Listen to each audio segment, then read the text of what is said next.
শহর কলকাতা। এই শহর কলকাতার প্রাণ কেন্দ্রে রয়েছে ময়দান, যার পুরনো পোশাকি নাম গড়ের মাঠ।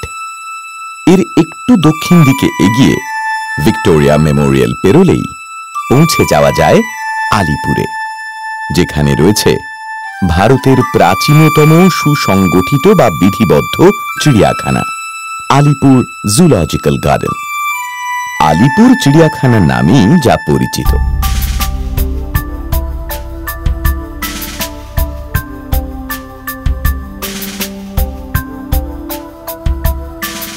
অত্যাধুনিক প্রবেশদ্বার পেরিয়ে চিড়িয়াখানায় পা রাখলেই সুসজ্জিত উদ্যান আপনার মন ভালো করে দেবে। সকাল 9টায় খুলে যায় চিড়িয়াখানা, বন্ধ হয় বিকেল 5টায়। 5 বছর বয়স পর্যন্ত শিশুদের জন্য প্রবেশ মূল্য 10 টাকা। এছাড়া সকলের জন্য প্রবেশ মূল্য 30 টাকা। প্রতি বৃহস্পতিবার এই চিড়িয়াখানা বন্ধ থাকে, তবে কোনো বৃহস্পতিবার যদি সরকারি ছুটির দিন হয় তাহলে কিন্তু ওই দিন চিড়িয়াখানা খোলাই থাকবে। এছাড়া প্রতি বছর 15ই ডিসেম্বর থেকে 31শে জানুয়ারি পর্যন্ত সপ্তাহের 7 দিনই চিড়িয়াখানা জনসাধারণের জন্য খোলা থাকে। 1876 সালের 1 মে সর্বসাধারণের জন্য খুলে দেওয়া এই চিড়িয়াখানার মোট আয়তন 46.5 একর। এত বড় চিড়িয়াখানা ঘুরে দেখার জন্য রয়েছে সুনির্দিষ্ট নির্দেশিকা। শীতের সময় ও ছুটির দিনে উপচে পড়ে ভিড়। 2018 সালের 1 জানুয়ারি একদিনেই দর্শনার্থী ছিল 1,10,000। আলিপুর চিড়িয়াখানা one of the oldest zoo in India. এটা এস্টাবলিশ হয়েছিল 1875 সালে, কিন্তু তার আগে প্রায় 30 থেকে 35 বছর আগে এর এস্টাবলিশমেন্ট শুরু হয়েছিল। 1873 সালে কার্ল লুইস স্লেন্ডার, ইনি ছিলেন postmaster to the government of India. উনি একটি প্ল্যান তৈরি করেন এবং গভর্নরের কাছে ওটা পেশ করেন। তখন আমাদের বাংলার ছোট লর্ড ছিলেন রিচার্ড টেম্পি। উনি তখন সেই জায়গাটা না পাওয়ার জন্য সেটাও উনি ওই প্ল্যানটাকে বাস্তবায়িত করতে পারেননি। তারপর ওই বছরই উনি একটা কমিটি তৈরি করে দেন। কমিটি যারা চয়েস করবে যে কোথায় কোথায় চিড়িয়াখানা তৈরি করতে পারা যায়, তার জন্য বেলঘড়িয়া, তারপর আপনাদের রাজাবাগান এবং জিয়ার বস্তি, এই 3টে জায়গা সিলেকশন করা হয়। তার মধ্যে জিয়ার বস্তিটাকে উনি অ্যাপ্রুভ করেন এবং সেই জিয়ার বস্তিতে 1875 সালে 24শে সেপ্টেম্বর উনি অ্যাপ্রুভ করেন এবং তখন 5,000 টাকা উনি স্যাংশন করেন। এই 5,000 টাকা দিয়েই তখন কিন্তু চিড়িয়াখানা কাজ শুরু হয়। কিন্তু চিড়িয়াখানা তৈরি করতে গেলে প্রচুর আর্থিক সংস্থান প্রয়োজন। তখন আমাদের বাঙালিদের ভিতরে প্রথম ডক্টর রাজা রাজেন্দ্র মল্লিক রায়বাহাদুর, উনি কিন্তু প্রথম আর্থিক অনুদান করেন এবং ওনার টাকায় আর প্রথম ঘর তৈরি হয়, তাকে বলা হয় মল্লিক হাউস। এবং শুধু এই নয়, উনি অনেক প্রচুর অ্যানিম্যাল উনি ওই সময় কী করেছিলেন না আমাদের এখানে দিয়েছিলেন যাতে ডিসপ্লে করা যায়। এইভাবে আমাদের অ্যানিম্যাল হাউস তৈরি হতে থাকে। যেমন মুর্শিদাবাদ হাউস, মুর্শিদাবাদের নবাব উনি আর্থিক সাহায্য করেন। Swarnamoyee house Maharani Swarnamoyee of Kasimbazar, উনি আর্থিক অনুদান দেন। তার আর্থিক অনুকূল্যে তৈরি হয় স্বর্ণময়ী হাউস। তেমনি আমাদের বর্ধমান হাউস, বর্ধমানের মহারাজা তখন 40,000 টাকা দিয়েছিলেন, সেভাবে বর্ধমান হাউস তৈরি হয়।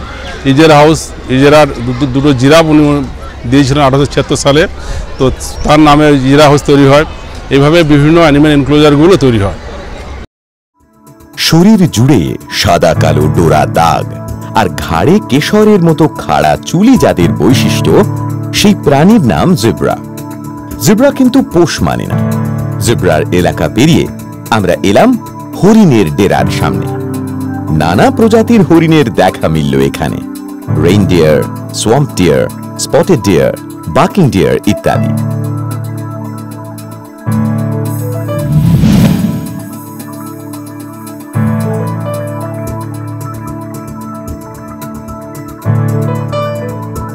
একটু দূরেই রয়েছে বকদের সাম্রাজ্য। নানান প্রজাতির বকেরা এখানে নিশ্চিন্তে ঘুরে অথবা ভেসে বেড়াচ্ছে। ভারতীয় উপমহাদেশের painted stork, American white ibis, rosy pelican, কি নেই এখানে। খুঁটে বক বা স্পুনবিলদেরও দেখা মিলল। বকেদের ভুরিভোজের জন্য মাছের ব্যবস্থা রয়েছে চিড়িয়াখানার জলাশয়। লম্বা গলা বাড়িয়ে সবুজ পাতা চিবোতে ব্যস্ত জিরাফদের মুখগুলো যেন খাবার আনন্দে উজ্জ্বল হয়ে উঠছে। মোট 10টি জিরাফ রয়েছে এই চিড়িয়াখানায়। কর্তৃপক্ষের যত্ন আত্মিতে এখানে জিরাফের প্রজননও সম্ভব হয়েছে।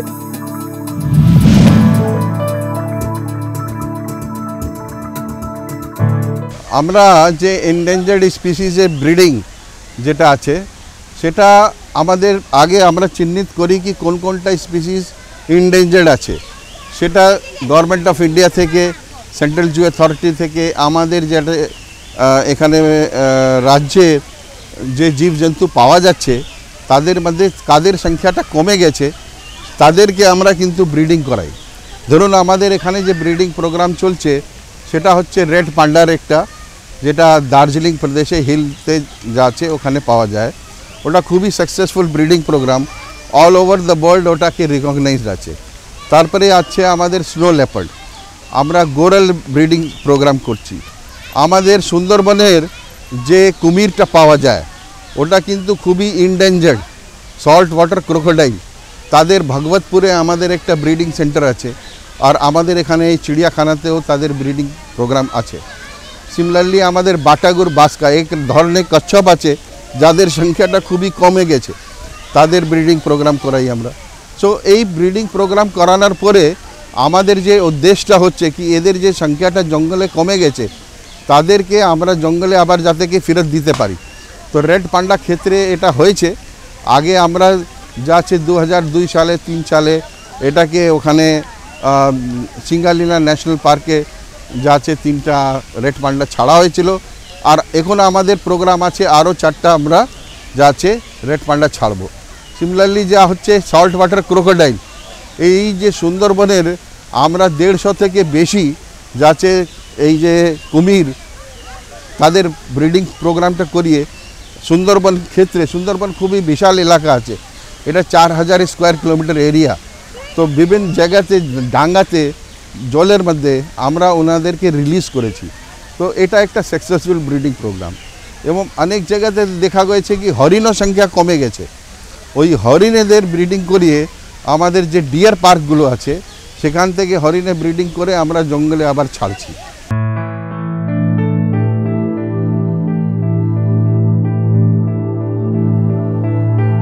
হাতিশালে গিয়ে দেখি এক হাতি শাবক নিজের মতো করে নারকেল কুমড়ো ফাটিয়ে মনের আনন্দে খেয়ে চলেছে।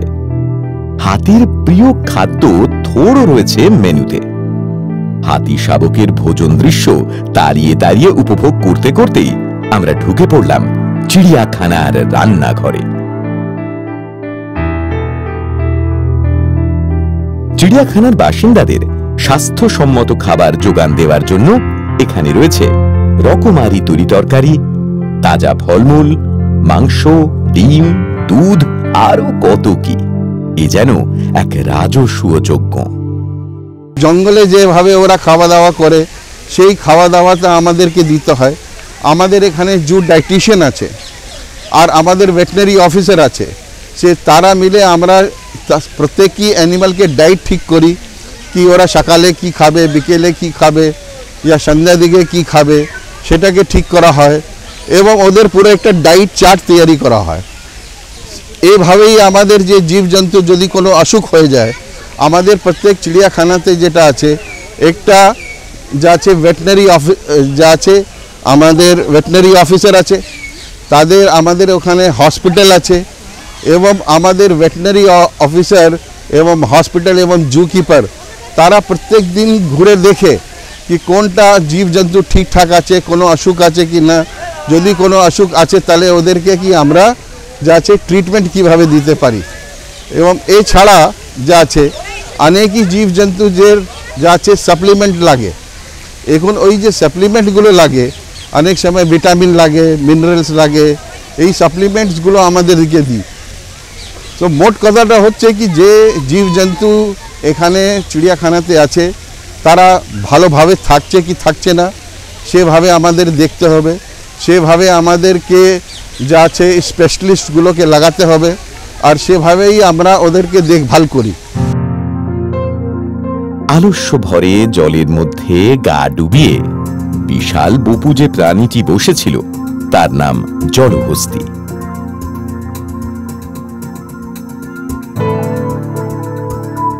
খানিকক্ষণ পরে জল থেকে উঠে সবুজ নরম ঘাস খেতে ব্যস্ত হয়ে পড়ল।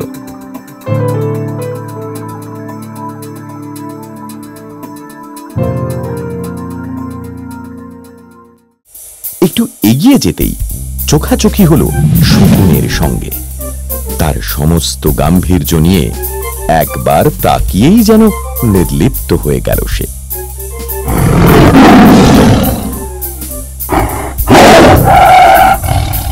যার গর্জন মাত্রেই আত্মারাম খাঁচা ছাড়া হওয়ার জোগাড় তিনি বাঘাদা, মানে স্বয়ং রয়্যাল বেঙ্গল টাইগার। রাজকীয় চলাফেরায় তিনি সবার থেকে স্বতন্ত্র।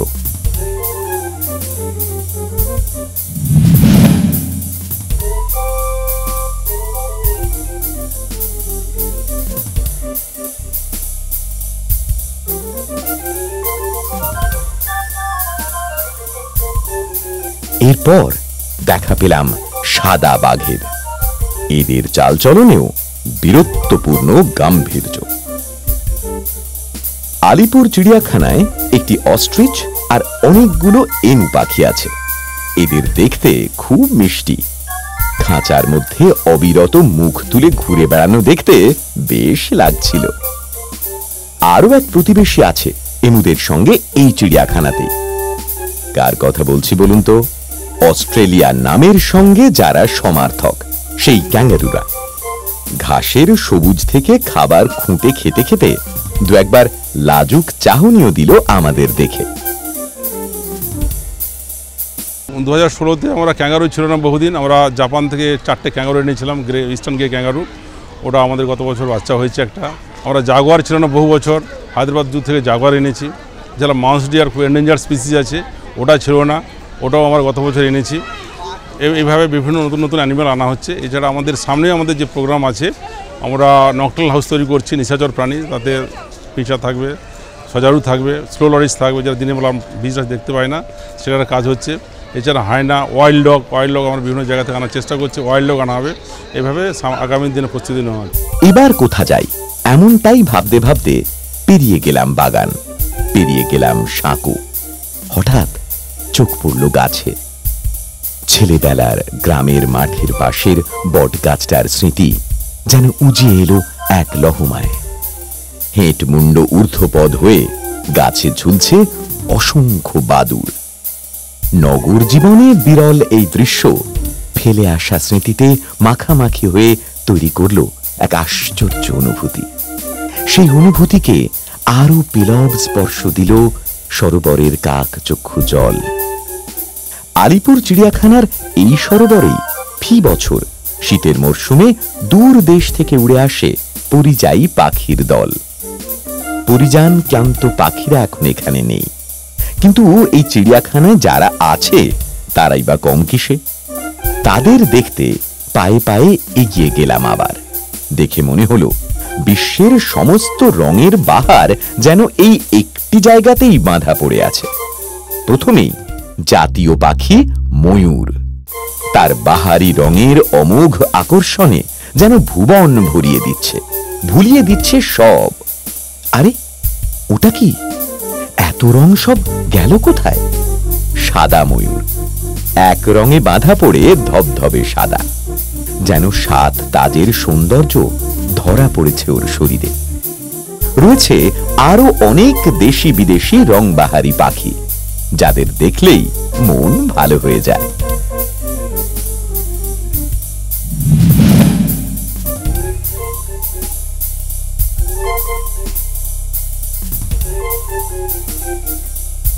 আধুনিক চিড়িয়াখানার এত বিচিত্র ও বিস্তৃত কর্মকাণ্ড কিন্তু পরিচালিত হয় অনুশাসন, পরিশ্রম, মমত্ববোধ আর বিজ্ঞানসম্মত পদ্ধতির সমন্বয়।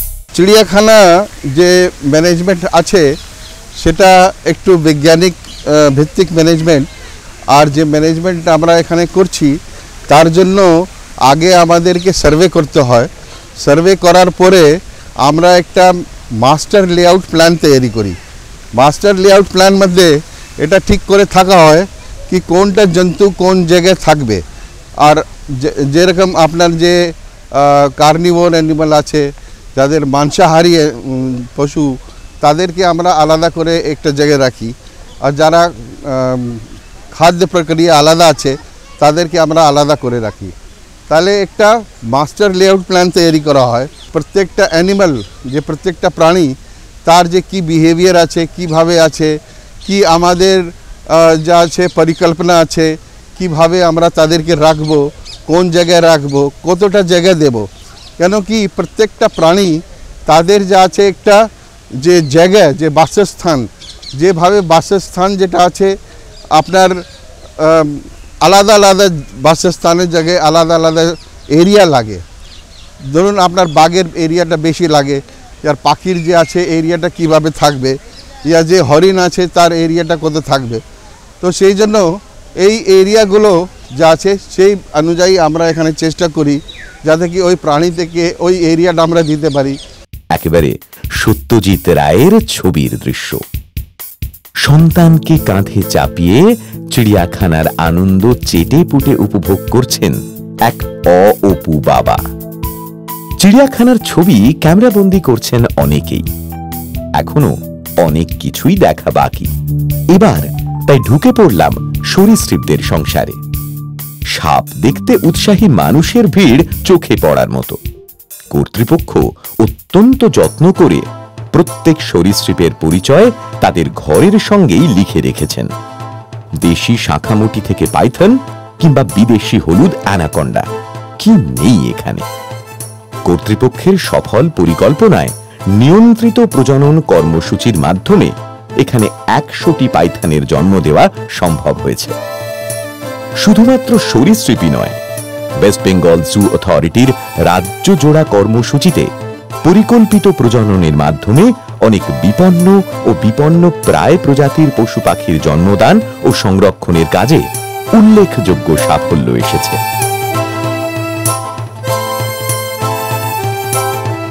কুমির ঘড়িয়ালদের দেখা পাওয়া গেল তাদের নির্দিষ্ট এলাকায়। অদ্বৈত নামের 250 বছর বয়সী এক অতিকায় কচ্ছপ 2006 পর্যন্ত সে বেঁচে ছিল। দুরন্ত ছটফটে হাইনার সঙ্গে মোলাকাতের পর দেখা হলো আমাদের রাজ্য প্রাণী মেছো বাঘা বা ফিশিং ক্যাটের সঙ্গে। ভালুক মশাইকে দেখলাম বেশ খোশ মেজাজেই আছেন। ধীর পদক্ষেপে ঘুরে বেড়াচ্ছে এক শৃঙ্গী গন্ডার। বেশ গাম্ভীর্য নিয়ে বসে আছেন চিতা। চিড়িয়াখানার পশু পাখিদের যত্ন আত্মীয় পালন পোষণের ক্ষেত্রে সাধারণ মানুষের আগ্রহের কথা মাথায় রেখে দত্তক নেবার কর্মসূচি চালু হয়েছে। দত্তকটা কিছুই নয়, আমাদের অ্যানিমেলের সঙ্গে মানুষের যে একটা মিউচুয়াল রিলেশনশিপ আছে বা নিজেদের একটা ভালো লাগা আছে, সেটাকে আমরা কাজে লাগিয়েছি এবং মানুষ অ্যাওয়ার আছে যে অ্যানিমেলকে ভালোবাসতে পারে, সেটাই কাজে লাগিয়ে কিন্তু আমরা দত্তক নেওয়ার জন্য তখন ব্যবস্থা নেওয়া হয়। এ পর্যন্ত আমাদের প্রায় 70 থেকে 80টা অ্যানিমেল কিন্তু 2-3 বছরে দত্তক নিয়েছে। বিভিন্ন অ্যানিমেলের রেট বিভিন্ন আছে, যেমন বাঘের ক্ষেত্রে 2 লাখ টাকা, সিংহের ক্ষেত্রে 2 লাখ টাকা, বিভিন্ন পাখিদের ক্ষেত্রে 20,000 টাকা। স্কুলের স্টুডেন্ট যেমন নিয়েছে, বিভিন্ন কর্পোরেট সংস্থাও নিয়েছে। যেমন আমাদের দেখুন গত বছর স্টেট ব্যাংক প্রায় 9,000 টাকা দিয়ে জিরাফ নিয়েছে, জাগুয়ার নিয়েছে। মানে এটার সঙ্গে অ্যানিমেলের সঙ্গে মানুষের একাত্মবোধ করার জন্যই অ্যাডপশন স্কিম, এবং মানুষ কিন্তু খুব এগিয়ে এসছেন এবং এটা খুব উৎসাহব্যঞ্জকভাবে আমাদের সহযোগিতা করছেন। সবুজে সজ্জিত ও সুবিন্যস্ত এই চিড়িয়াখানার দর্শনার্থীদের কথা মাথায় রেখে রয়েছে শৌচালয়ের ব্যবস্থা। ঘুরতে ঘুরতে ক্লান্ত হলে জিরিয়ে নেবার সুবন্দোবস্ত রয়েছে সর্বত্র। আর রসনা তৃপ্তির জন্য রয়েছে ফুড কোর্ট। বাড়ি থেকে তৈরি করা খাবারও সঙ্গে আনা যায়, তবে যত্রতত্র নোংরা ফেলা যাবে না, এবং অবশ্যই প্লাস্টিক ক্যারি ব্যাগের ব্যবহার সম্পূর্ণ নিষিদ্ধ। আমাদের tiger day, world tiger day, world giraffe day, world snake day, world rhino day, যে বিভিন্ন ডেগুলো বিভিন্ন মান্থে পড়ছে। এছাড়া এনভায়রনমেন্টাল ডে, স্বচ্ছ ভারত অভিযান, এগুলোর মাধ্যমে আমরা করি কি বিভিন্ন স্কুলকে আমরা ইনভাইট করি।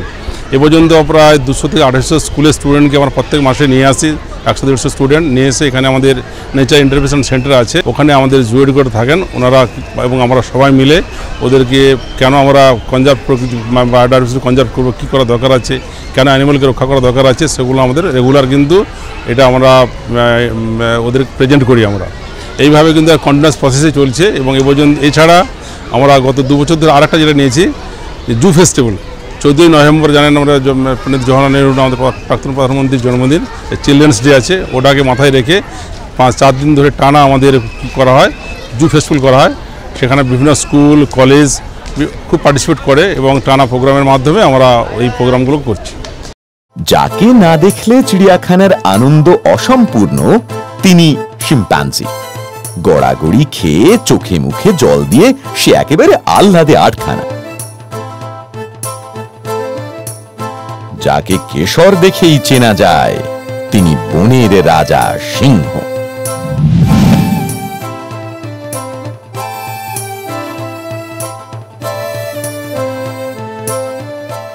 थोड़ा धूप की वजह से मतलब थोड़ा सा मुश्किल होता है चलने को, बाकी it's all animals are very good, nice. One suggestion is there, if they could provide a battery car. বাঘ, হরিণ, আর জলহস্তি, তারপর জেব্রা, ক্যাঙ্গারু, কাঁঠা। সবচেয়ে ভালো লাগলো কি? বাঘ। এখানকার ইনফ্রাস্ট্রাকচার যা দেখলাম মোটামুটি তো ঠিকই আছে, আমি মাঝে মধ্যেই আসি। ভালো লেগেছে। সবচেয়ে ভালো কি লেগেছে? জিরাফ।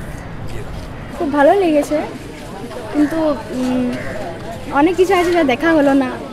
সকাল থেকে গোটা দিন ধরে আলিপুর চিড়িয়াখানার পশু পাখিদের সঙ্গে কাটিয়ে মনে হলো এ যেন এক অন্য জগৎ। এখানে প্রতিদিনই উৎসব, প্রতিদিনই আনন্দ আর ভালো লাগা। এখানে গেলে তাই পাওয়া যায় হাজার প্রাণীর সতেজ পরশ।